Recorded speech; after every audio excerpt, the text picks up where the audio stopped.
Hey, what's up? Quick question here for people who say her body, her choice when it comes to abortion.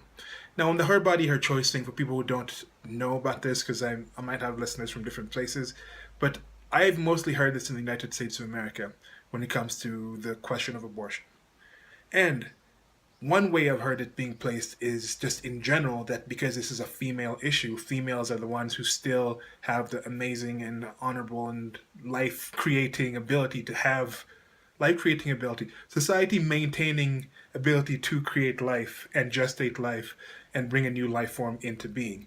They couple with a male, have the sperm meet the egg, then the magic happens, then the stork somehow sneaks in and like drops. Anyway, but that's a process that happens. And they say this is a female area, so females have a special authority to speak about this. And sometimes it goes as far to not even just the female who is currently pregnant at the time to decide whether she wants to have the child, take that risk, support the child after, but any female just automatically, by being female, has a higher take on it. And the fact that we have mostly male politicians making laws that surround abortion laws and things like that, surround the pregnancy process and maternal health and things like that, that's a problem. It should be her body, her choice. But what I want to go further in is the people that say, that make the case that because the being that's developing after gestation, after the sperm meets the egg, after fertilization, that is still a part of the female's body. I think they go as far to say that it's just like, not necessarily like an organ, but it's growing within the female's body. And if the female just died, that part would no longer be alive. It would no longer exist. It would no longer grow. So when it comes like that, if you as a human being die, your life ends. Your heart stops beating, the blood stops pumping. Your liver won't keep growing. Your nails won't keep growing. Your hair won't keep growing. So what I'm trying to say, what I'm trying to ask here is, when it comes to that situation, the people who think that is actually just a part of the female's body and not necessarily a separate body, possibly a separate female body, that probably we should actually consider that body may not be able to actually make cognitive decisions. But how about that body? How about the choice involved? How about the protection of that body? Which is, to me, in my understanding, at least from my objections to just the prevalence of abortion and how blasé people take it, is that I don't know exactly what is the point when I consider that to be a life form. It's definitely not an independent life form, but I can talk about this in a separate video because, like, let's say you're on some kind of life support system and that's supporting you, you're still technically an independent life form, even though you're dependent completely on other life forms going along with their daily lives and supporting you, providing the electricity, feeding you through IV tubes, intravenous tubes, and etc. But anyway, back to the point. So they say that that is actually a part of the female in question's body. So I ask you, if that is your stance, then should the female be allowed to sell that developing fetus at whatever age, let's say, like, yeah, or whatever span in their life, the term of that 9 months, if you want to keep it under 20 weeks or whatever, but should she be able to sell that to someone else that wants to purchase it? Should she be able to be like someone like, hey, I'll pay to just take that fetus out of you and keep it and do whatever I want with it? Should she be allowed to do that? It's her choice. It's her body, her choice. Because I know there's some laws to kind of prevent something. I think if you have like a perfectly good arm, let's say for some reason you were some award-winning baseball pitcher, you had the best, like the fastest like pitch or something, and then you did something really fantastic, created some kind of record somewhere, and a super fan of that team really loves you, and then you're in down on hard times, and then you need some extra money. I don't think you can just be like, I'm going to chop my arm off and sell it to this guy, so this guy can just put it like enshrine it in his in his like little shrine to the team or whatever. I don't think you're actually allowed to do that. People, there would be some laws against that, or there'd be some frowning, whether you think that's right or not. But one thing that does happen with somebody's physical self, things that grow on them, is something like hair. Females are allowed to, anyone who has long hair can cut their hair off and donate it to causes, or cut their hair off and sell it to people to use it as weaves and wigs and things like that.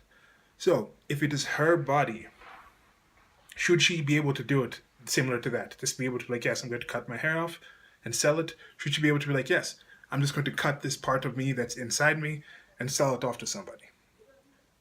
I personally think it's rather clear to see that I think no, it's definitely a different creature. It's a being. It's I don't know when exactly the point where Inception, not the Inception. Inception is when it starts. I don't know the part when I would actually say like yes, this is actually a human now, but it's a developing human. So for me, it's just a very dicey situation where I think there's some parts where you can be like, okay, this kid is moving, this kid is moving around. It's a tough situation, but I just don't like it when people just go black and white and just say like, look, her body, her choice. We're not even going to try and establish what the line is, where this is a different creature, different being, because like I said, back to that life support thing.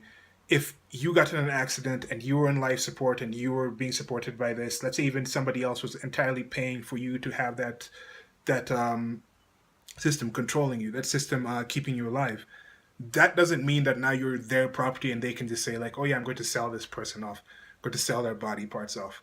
So that's kind of what I'm asking you guys. If you are on the her body, her choice thing to the point where you think the actual developing being inside is part of the female's body until that being can survive completely outside of the female's body independent of her, then do you think she should be able to sell it during that time when that is part of her body? In some of the recent movements or talk focusing on sexual harassment and sexual assault, there's a certain removing of agency from women. From saying that, yes, okay, she did get in this interaction, she did get in that car, she did go to that house, she did start kissing this person, she did engage in sexual relations, but after she was coerced into this, she didn't make this decision. Yes, her physical body did all these things, but it wasn't her choice to do those things. It was things from society, from that man, that fear of oppression or losing some kind of social standing or not getting this job or doing X, Y, Z. It wasn't her choice. Her body, not her choice. So when it comes to this, I think that's part of the thing you see in this abortion talk when people say, hey, how about you just don't get pregnant to begin with? Well, you have to maintain the fact that, because I actually saw somebody outright say this, why do Republicans not hate birth control, not support birth control? So Republicans in general, Christians, part of the Christianity, part of the anger that our knock against Christianity that some people have is this whole like abstinence until marriage thing. That is birth control. They say control your birthing process by not engaging in the action that leads to you becoming pregnant and giving birth until you are in a position to be pregnant and keep that child and raise that child to a manner that you kind of see fit. And in most of the cases, when we're talking about abortions, in 99.9% of the time, I would say that does not involve rape or coerced intercourse. So they have to get to the point where females in general are not capable of making that decision of, yes, let me go in and have this intercourse. Because if you talk about birth control, if you talk about the female has the ability to control at that point, then that kind of knocks out that whole why aren't Republicans or why aren't people on the right, why aren't conservatives supportive of birth control? Well, anyway, just wanted to tag that on, that kind of shared purpose type thing, or kind of different things happening for the same reasons. Or, yeah, the different things happen in the Me Too movement. They say she can't consent to that situation. Yes, you were both drunk, but she couldn't consent. You were able to consent. In this kind of situation, like, yes, I know there's an ability for the man. The man should be more responsible before they have sex with this person, so they should stay there and take care of that child if the woman decides to have the kid. But no, that woman can't be held responsible for deciding to even have intercourse to begin with. So yeah, some double standards there. Kind of disgusting. Have you guys noticed something like that before? Let me know what other things you see kind of working together. So let me know what you guys think about that. There'll be more questions. There's a playlist of different questions that I have. Still haven't found any answers for some of them, but if you guys come up with any, and if you have any other questions that you guys have thought of, let me know. But yeah, like, share, and subscribe. Till next video, links below to the merchandise store. Check that out. Goodbye.